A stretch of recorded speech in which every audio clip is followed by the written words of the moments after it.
রমজানের প্রথম জুমায় বায়তুল মোকাররম সহ মসজিদে মসজিদে মুসল্লিদের ভিড়।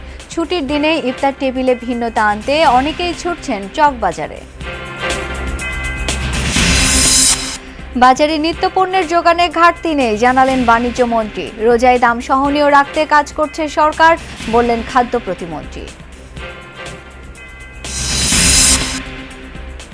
ভাষা শহীদদের স্মরণে কেন্দ্রীয় শহীদ মিনার প্রস্তুত, কয়েক স্তরের নিরাপত্তা ব্যবস্থা। প্রথম প্রহরে শ্রদ্ধা জানাবেন প্রধানমন্ত্রী তারেক রহমান।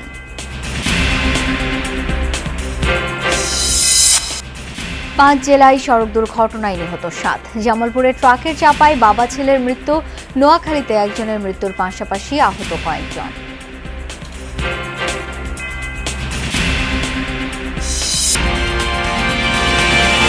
আমন্ত্রণ যমুনা নিউজে, আপনাদের সাথে আছি আমি শাওন দত্ত। এতক্ষণ শিরোনামগুলো দেখছিলেন। মাহে রমজানের প্রথম জুমার নামাজ আদায় করেছেন দেশের ধর্মপ্রাণ মুসল্লিরা। রাজধানী ঢাকা সহ সারা দেশে নামাজের সময় মসজিদগুলোতে ছিল মুসল্লিদের উপচে পড়া ভিড়। রমজানের প্রথম জুমার নামাজ আদায় করতে জাতীয় মসজিদ বায়তুল মোকাররমে মুসলমানদের ভিড় লক্ষ্য করা গেছে। অনেকেই জায়গা পেতে নির্দিষ্ট সময়ের বহু আগে অবস্থান নেন মসজিদে, সাথে ছিল শিশুরাও। রহমতের দশকে পড়া এই জুমা মুসলমানদের জন্য বিশেষ তাৎপর্যপূর্ণ। একদিকে জুম্মা সপ্তাহের শ্রেষ্ঠ দিন, অন্যদিকে রমজান বরকত, রহমত ও নাজাতের মাস, তাই দিনটির গুরুত্ব ও ফজিলত বেড়েছে বহুগুণ। জুমার নামাজ শেষে দেশের উন্নয়ন এবং মানুষের মঙ্গল কামনায় দোয়া ও মোনাজাত অনুষ্ঠিত হয়। একে তো সাপ্তাহিক ছুটির দিন, তার উপর রমজান, সব মিলিয়ে ইফতার টেবিলে নতুনত্ব আনতে চকবাজারের ঐতিহ্যবাহী বাজারে ছুটছেন অনেকেই। সেখানে রয়েছেন সহকর্মী মশিউর অনিক। যাবো তার কাছে। অনিক, আজকে তো সাপ্তাহিক ছুটির দিন, ভিড় কেমন দেখছেন চকের ইফতার বাজারে? কি কি ইফতার পাওয়া যাচ্ছে? প্রশ্ন করি এই মুহূর্তে আসলে এই রমজানের শুরুর সময়টায় যে প্রথম শুক্রবার, সেই শুক্রবারে চকবাজারে কেমন ভিড়, বিশেষ করে যে ঐতিহ্যবাহী চকবাজারের, আমি একটু দেখানোর চেষ্টা করি যে ঐতিহ্যবাহী চকবাজারের খাবারের কথা সবাই নিশ্চয়ই জানেন। 400 বছরের ঐতিহ্য এই চকবাজারের খাবারের ইতিহাস যদি একটু স্মরণ করিয়ে দিই, সেই মোগল আমল থেকে কিন্তু এই আসরটি বসে এবং এখানে কিন্তু অনেকে আসেন যারা ইফতার কিনতে। শুক্রবারের এই সময়টার কথা যদি বলি তাহলে এখানে প্রচণ্ড ভিড়। আমি যে পাশটিতে দেখানোর চেষ্টা করছি আপনারা দেখতে পাচ্ছেন, মনে হয় একটা দোকান, তার পাশের দোকান কিন্তু দেখা যাচ্ছে না মানুষের ভিড়ের কারণে, কারণ মাঝখানে এত মানুষের ভিড় এবং এত এত আইটেম এখানে বিক্রি হচ্ছে। বিশেষ করে ইফতারির এই সামসবানার যে মাস, সে মাসটিতে আসলে সবাই তার পরিবারের জন্য, পরিবারের সাথে কাটানোর সময়টুকু কিন্তু খুবই কম পান এবং সেই সমস্ত সময়গুলো, যেমন এই ছুটির দিনগুলো বা অন্যান্য যে সমস্ত উৎসব পার্বণের দিনগুলো থাকে, সেখানে কিন্তু তারা রমজানের এই সময়টাতে ভিড় করার চেষ্টা করেন।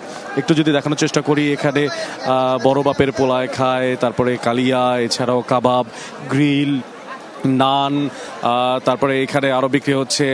কিছুক্ষণ আগে দেখতে পাচ্ছিলাম যে এখানে যে মহব্বতের শরবত, সেই শরবতও কিন্তু বিক্রি হচ্ছে এবং ক্রেতাদের ভিড়ও কিন্তু এখানে অনেকটাই বেশি। অনেকে আসছেন এখানে কেনাকাটা করছেন, কেউ কেউ দাম দর করছেন এই জায়গাতে। বিক্রেতারাও বেশ বিরক্ত হচ্ছেন, কারণ এক ক্রেতার সঙ্গে কিছুটা সময় কথা বলে ফিরতি যে ক্রেতা, তিনি কিন্তু অন্য দোকানে চলে যাচ্ছেন। অর্থাৎ প্রতিযোগিতা, অর্থাৎ কেনা বেচা কেনার যে প্রতিযোগিতা, সেই প্রতিযোগিতা যেমন চলছে, তার পাশাপাশি ক্রেতাদের সরগরম কিন্তু যতটা ইফতারের সময় ঘনিয়ে আসছে তত কিন্তু আরও বাড়ছে। এই মুহূর্তে ঘড়ির কাঁটায় যখন সময় আসলে 4টা 5 মিনিট, তখন কিন্তু ভিড় কিছুটা বেশি। বিক্রেতাদের সঙ্গে কিছুক্ষণ আগে কথা বলার চেষ্টা করেছি, তারা বলেছেন ভিড় আরও বাড়বে। আমরা একটু কথা বলতে চাই।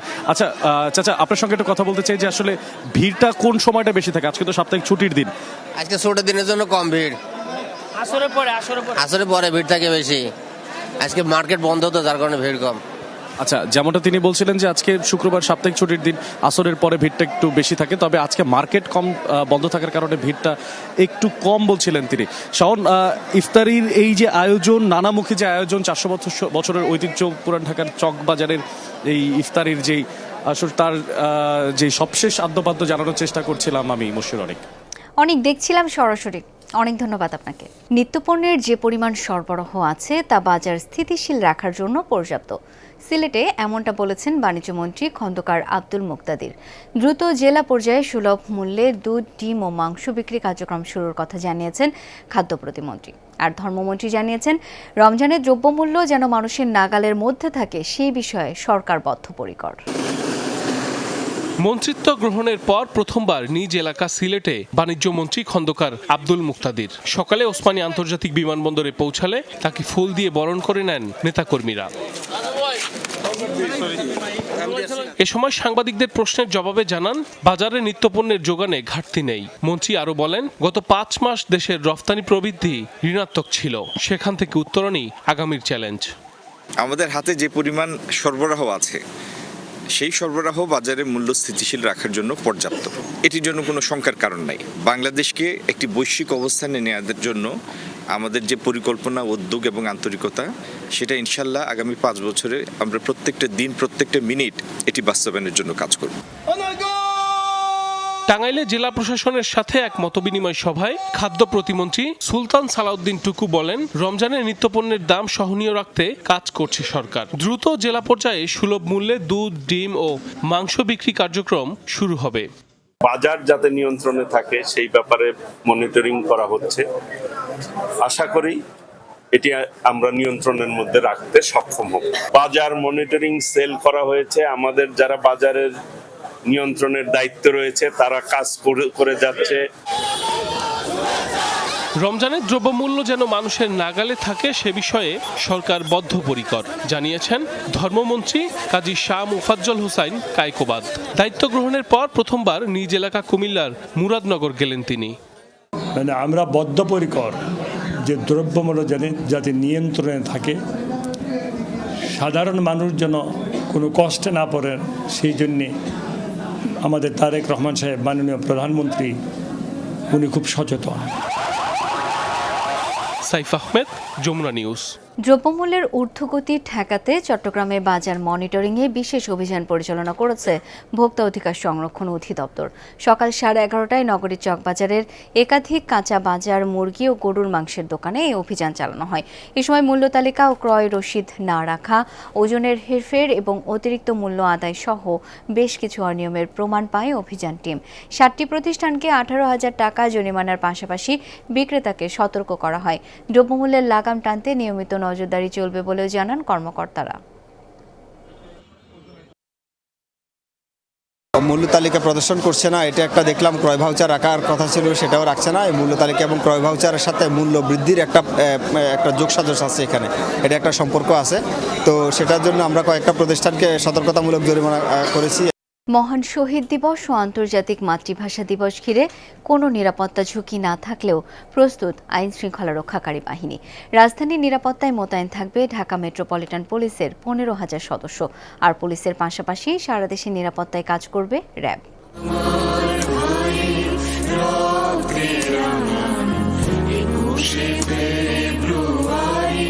মায়ের ভাষা বাংলা, এই ভাষার জন্য প্রাণ দিয়েছেন সালাম, বরকত, রফিক, জব্বার সহ অনেকে।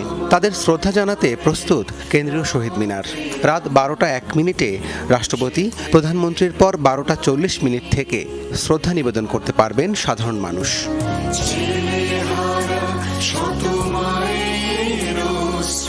ঢাকা বিশ্ববিদ্যালয়ের চারুকলার শিক্ষার্থীরা শহীদ মিনারের আশপাশের সড়কে দেয়ালে আঁকছেন আলপনা। অমর 21 আসলেই তারা রং তুলি হাতে নিয়ে প্রতি বছরই নেমে পড়েন, আর এতেই খুঁজে পান এক ধরনের প্রশান্তি। শিক্ষার্থী যারা কাজ করছে, শিল্পী যারা, সবাই স্বতঃস্ফূর্তভাবে আসলে অংশ নিচ্ছে এবং কাজটা একটু বেশি উদ্যমের সাথে আমরা এগোচ্ছি।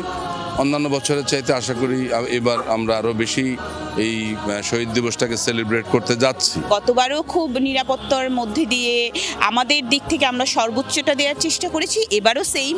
আমরা বিভিন্ন ধর্ম, গোত্র, বর্ণের হলেও এই একটা জায়গা আমরা কিন্তু এক, আমরা বাঙালি, আমরা বাংলাদেশি।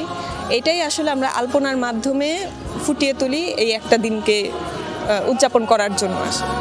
সকালে শহীদ মিনারের নিরাপত্তা ব্যবস্থা পরিদর্শনে যান ডিএমপি কমিশনার। জানান, নিরাপত্তা নিশ্চিতে নেওয়া হয়েছে কয়েক স্তরে ব্যবস্থা। এদিকে কেন্দ্রীয় শহীদ মিনারে প্রবেশের জন্য পলাশীর মোড়, জগন্নাথ হল ক্রসিং ব্যবহারের নির্দেশনা দিয়েছে ডিএমপি।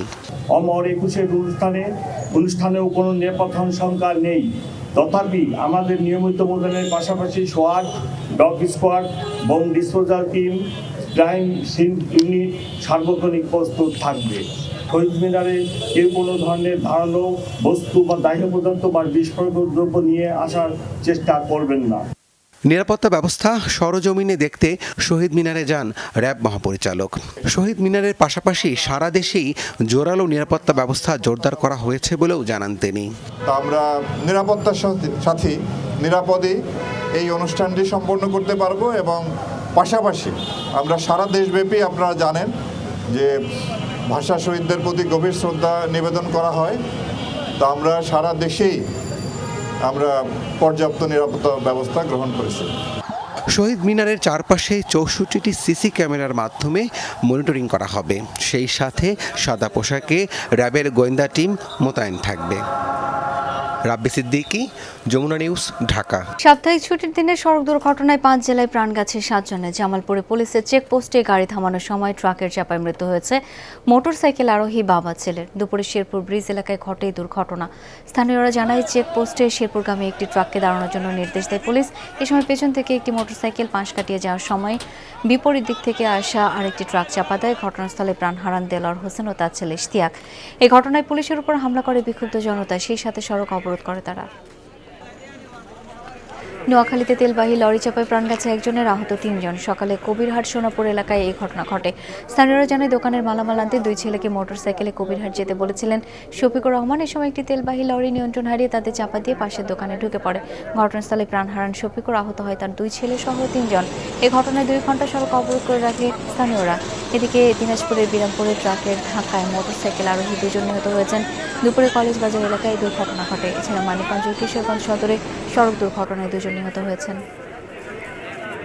গাইবান্ধার সাদুল্লাপুরে ছিনতাইকারী সন্দেহে 2 জনকে পিটিয়ে হত্যা করেছে এলাকাবাসী। ভোররাতে উপজেলার ইদিলপুর ইউনিয়নের মাদারহাট ব্রিজ এলাকায় এই ঘটনা ঘটে।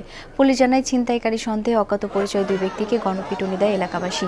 এতে ঘটনাস্থলে তাদের মৃত্যু হয়। খবর পেয়ে মরদেহ উদ্ধার করে ময়নাতদন্তের জন্য সদর হাসপাতালে পাঠায় পুলিশ। ঘটনাস্থল থেকে একটি মোটরসাইকেল উদ্ধার করা হয়েছে।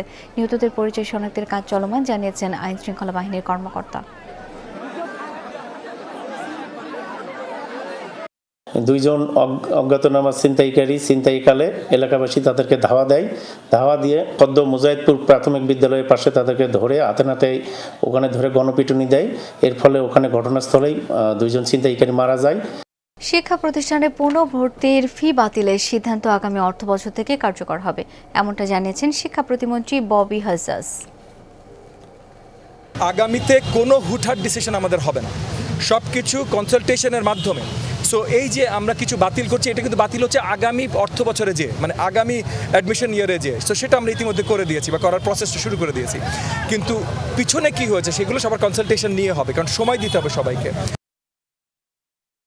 রমজানে বাজার পরিস্থিতি নিয়ন্ত্রণে রাখতে খাগড়াছড়িতে মনিটরিং কার্যক্রম পরিচালনা করা হয়েছে। দুপুরে জেলা শহরের বাজারে কার্যক্রম চালানো হয়।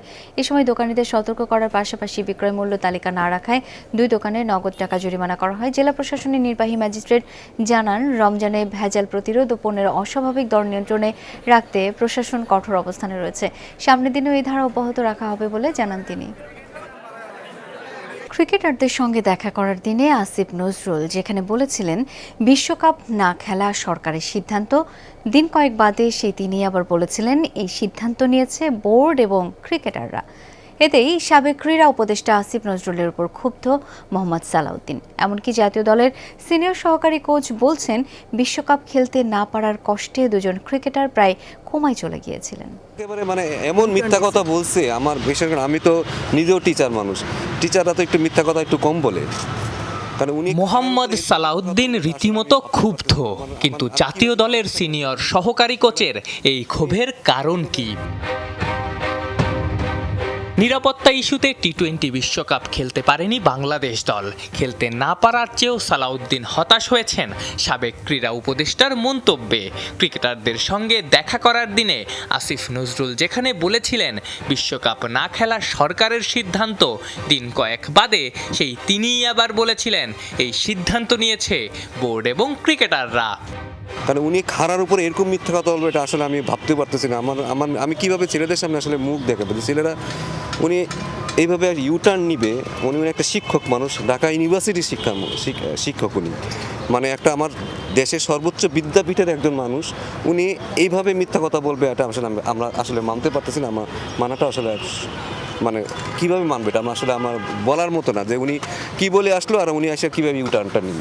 যেখানে থাকার কথা ছিল বিশ্বমঞ্চে, লিটনরা এখন হোম অব ক্রিকেটে অনুশীলনে। প্রথমবারের মতো ওয়ার্ল্ড কাপে ক্যাপ্টেন্সি করার কথা ছিল এলকেডির, এমনকি অনেকেরই এবারের টি-20 বিশ্বকাপ ছিল বিশ্ব আসরের প্রথম অভিজ্ঞতা। সালাউদ্দিন জানিয়েছেন, বিশ্বকাপ খেলতে না পারার কষ্টে দুজন ক্রিকেটার চলে গিয়েছিলেন বিষণ্ণতার চূড়ায়। দেখুন, একটা ছেলে যখন বিশ্বকাপ খেলবে, সে তার ড্রিম, তার এই যে 27 বছরের ড্রিম সে এখানে নিয়ে আসছে। ড্রিমটা আপনি 1 সেকেন্ডে আপনি নষ্ট করে দিয়েছেন। একটা ছেলে মানুষের ড্রিম আমি স্বপ্নটা শেষ করে দিয়েছেন। আমি তো জানি আমার 2টা প্লেয়ার কোমাতে চলে গেছিলো, 5 দিন ধরে কোথায় বলে হারাই গেছিল। তারে যে আমরা ওই যে টুর্নামেন্টে মাঠে ফিরে আনতে পারছি, ওইটাই বেশি। আমার মনে হয় এটাই সবচেয়ে বড় সাকসেস কোচিংয়ে আমার জীবনে। দেশে মাঠে আসছে, এসে আবার রান করছে। এই শোক কাটিয়ে উঠে আগামী বছরের ওয়ানডে বিশ্বকাপে ভালো করার প্রত্যাশা সালাউদ্দিনের। আফনান পিয়াল, যমুনা স্পোর্টস, ঢাকা। এই ছিল যমুনা নিউজে। ধন্যবাদ এতক্ষণ যারা সাথে ছিলেন।